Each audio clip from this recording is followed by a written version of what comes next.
How do you support your local economy during inflation? We are at the heart of it.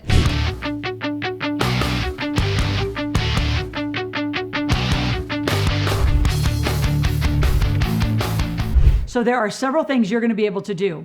And part of it is you're going to change your shopping.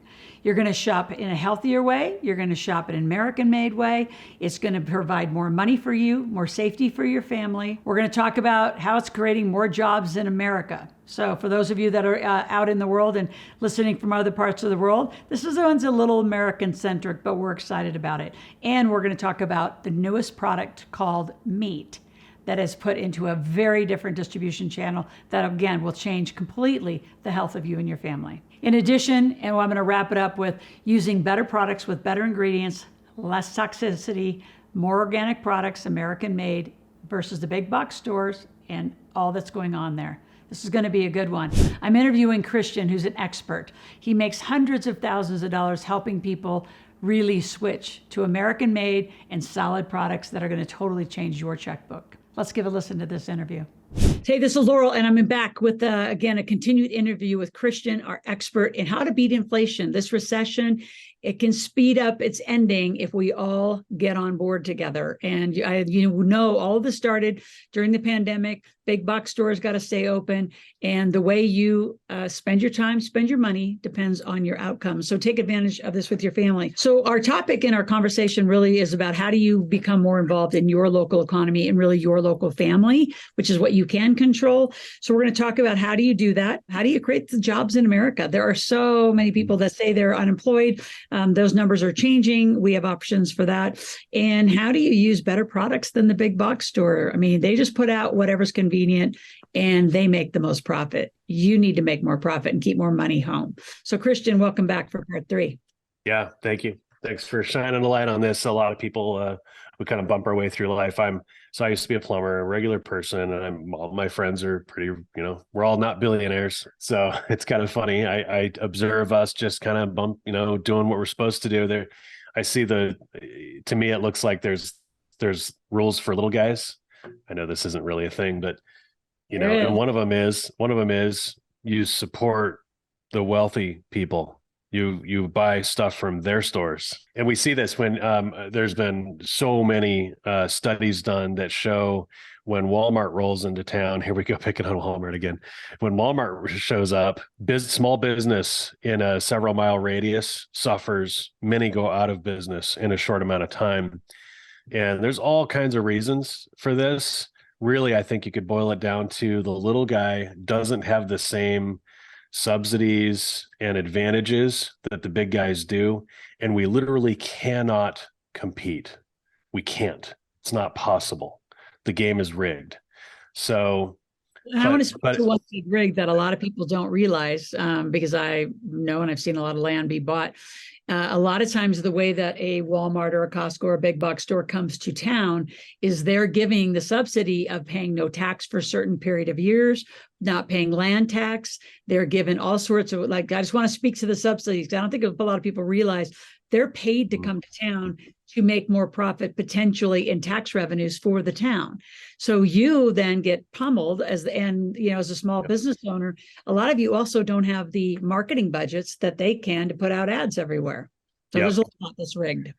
100%. It just, we can't compete. So what's happened over the last 30, 40 years, something like this, manufacturing jobs have left America.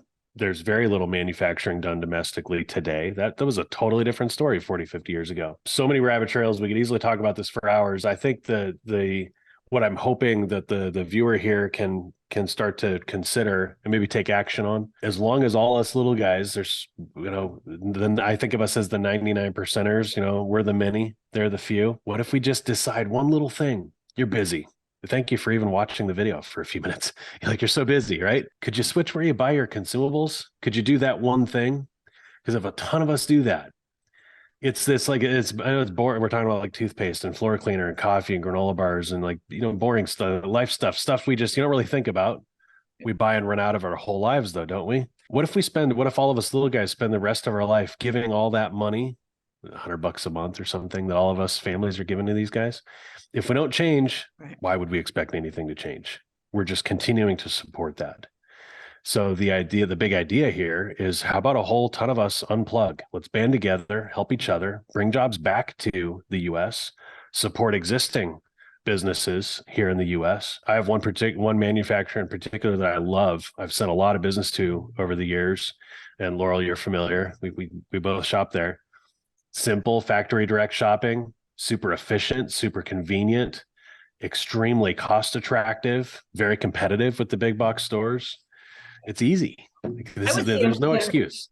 Yeah, and I would almost say better quality than the big box stores. I don't say that like, I know it is, from the lack of toxicity, the like just the whole supply chain. But I want you to like dive a little bit deeper into one comment that you said like 40, 50 years ago. What I don't want you to hear is we're going backward. We're going forward and progressing. What's backward is continuing to support a supply chain that leads totally out of this country and totally workers out of this country, which is revenue out of this country, which is investment dollars in your pocket out of this country.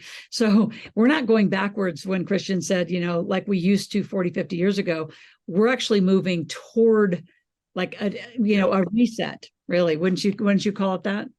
Something like that. Yeah. I mean, it's just, if we change where we're spending our money, we're voting for a different kind of a future, I think, when we do that. We know what our usual vote has gotten us. I think a lot of us are pretty not happy about that. So how about we switch? Let's switch away, band together. It's a really simple thing. Loral, I know the people that tune in, it's a bunch of people like me. They're like busy and distracted and stuff. Could you do this one thing? Just switch where you get your consumables. And go to switchaway.com/Loral. There's a deeper presentation and understanding on that site. That'll be followed by a calendar. You'll be meeting with one of our experts, and they'll explain how you could make money doing it, how you're going to beat inflation, and how you're going to support your local economy. And those of you who are on board, we are on a huge campaign to help families. And I'm going to say in the United States, been here, this country is going through a little, a rough period. There's a lot of problems to solve. And this one thing, like Christian said, would change a lot of lives. So share this channel with a lot of people. Make sure you're always here, subscribe to it, click the notification button, and please like, share, and bring it out to the rest of the families in your local community. There's local money. I mean, you'll be shocked how fast that change will help your local economy and local small and medium-sized business, which is what I am a huge fan of. So this is the end of a four-part series. We'll be back tomorrow to wrap up our whole campaign. And it is kind of a campaign. I'm screaming from the rafters. I've been doing it for 2 years, saying, beat inflation, beat inflation, beat inflation. You can do it. So thank you, Christian. We'll be back tomorrow.